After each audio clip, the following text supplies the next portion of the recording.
Fivoarana lehibe eo amin'ny tontolon'ny fampianarana ambony tokoa ny firosoana amin'ny fampidirana amin'ny rindram-baiko iray. Noho ny fanatobiana numerika dia tsy ilaina intsony ny filaharana lavabe eny amin'ny agence comptable sy ireo toerana nizarana vola teo aloha. Hita fa mihatsara sy miamisosa izany tetikasa izany izay nahafahan'ireo mpianatra nandray ny vatsim-pianarana mialohan'ny farany taom-pianarana.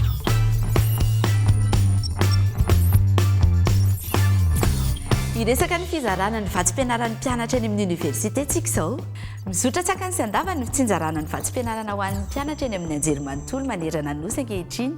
Hita fa mihatsara sy miamisosa izany tetikasa izany izay nahafahan'ireo mpianatra nandray ny vatsim-pianarana mialohan'ny farany taom-pianarana. Noho ny fanatobiana numerika dia tsy ilaina intsony ny filaharana lavabe eny amin'ny agence comptable sy ireo toerana nizarana vola teo aloha, toy ny kianja mitafy na gymnase sy ireo efitrano fianarana samihafa. Avy hatrany dia afaka makeny amin'ny toerana fangalana vola toy ireny dabo ireny dia azo ny vatsim-pianarana amin'ny fotoana fohy monja. Roa taona lasa izay nanomboka ny fampidirana ny mombamomba ny mpianatra ao anatin'ny rindram-baiko iray.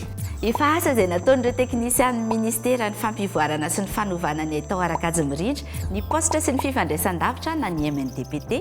Nanomboka tamin'ny taona 2024 izany asa izany ary efa misosa. Tena visy tokoa hatreto ny tahan'ny fanamariana sy ny fitarainana izay ataon'ireo mpianatra momba ny fanatobiana numerika. Araka ny atontanisa izay navoaka ny MNDPT dia 590 amin'ny enina alina sy iray hetsy ny fanamariana voaray, izany hoe ohatra faingo 220 isan-jato.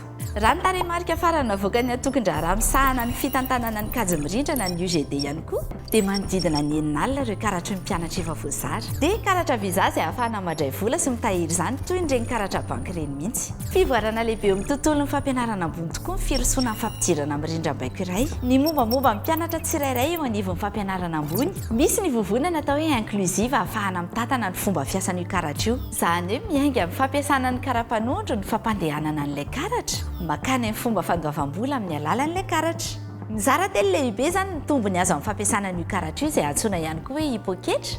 Voalohany, maimaimpona ho an'ny mpianatra izany karatra izany ary azony ampiasaina mandritra ny 5 taona. Manaraka izany dia avy hatrany dia makany amin'ny paosin'izy ireo ny vola fa tsy mandalo ny fandraharana eny amin'ny oniversite akory. Hanamavanana ny fiainan'ny mpianatra ihany koa ny firosoana amin'ny fanatobiana numerika. Indrindra amin'ny lafin'ny fifamezivezena sy ny fangalana vola. Dia tafiditra ao anatin'ny fanatobiana numerika amin'ny fandoavam-bola na digitalisation des paiements ity fizarana amin'ny vatsim-pianarana ity. Ka isan'ny tetikasa no entina nanampiana tanteraka an'izany ny edutika. Fomba fiasa vaovao no entina nahafahana niava ireo registra miparitaka eto sy eroa. Teo koa ny sampandraharaha misahana ny vatsim-pianarana eny amin'ny oniversite rehetra. Ka dia nampivondrona izany teo anatin'ny rindram-baiko iray.